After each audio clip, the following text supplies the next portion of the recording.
Ayan, nagpakulo na po tayo ng tubig. Bigyan ko po siya ng 2 kutsaritang asin at saka konting mantika.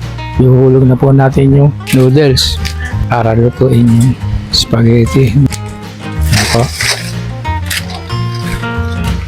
Lulutuin po natin yung spaghetti dahil kaarawan po ng aking asawa ngayon. Lagyan na po tayo ng mantika sa kawali. Tapos gisa natin yung bawang.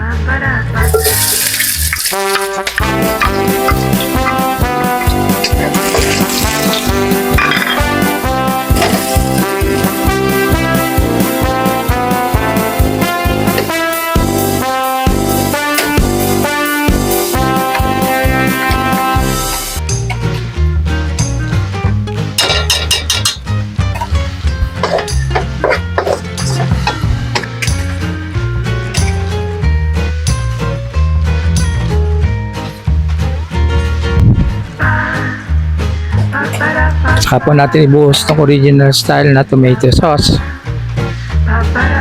dito sa corned beef. Ayan.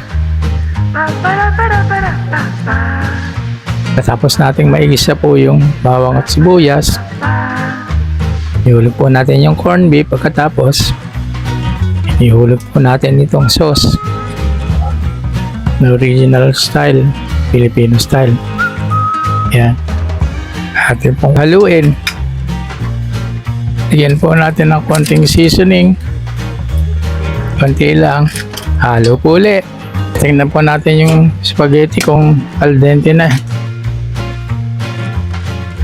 Tingnan po natin. Konti ba? Tapos lagyan po natin ng creamer.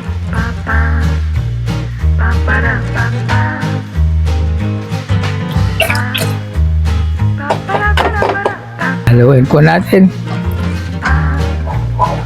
Combine siya.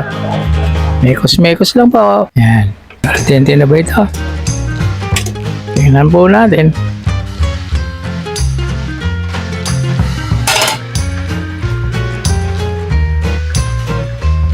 Pwede na. Ililipat ko na dito yung isa. Hanguin po natin.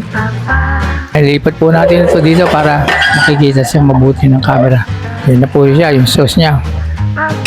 Titikman po natin kung matamis na siya o hindi pa. Kasi alam nyo, ang Pilipino, mahilig po yan sa spaghetti na matamis. Kaya titikman po natin. Maasim. Lalagyan po natin ng asukal. Dapat sana gatas. Kaya po natin ng 2 kutsara. Yan. Manpuli natin. Sarap. Ang problema nito, kailangan po natin ilipat ng kawali kasi maliit. Tapos po, ating ibalik yung malaki. Atin pong sairin. Hulog na po natin yung noodles. Yan. Saka po natin hahaluin.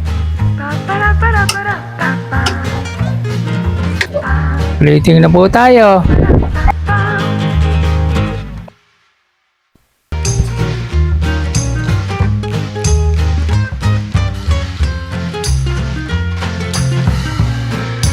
Ito na po ang final product ng aking spaghetti with imported corned beef.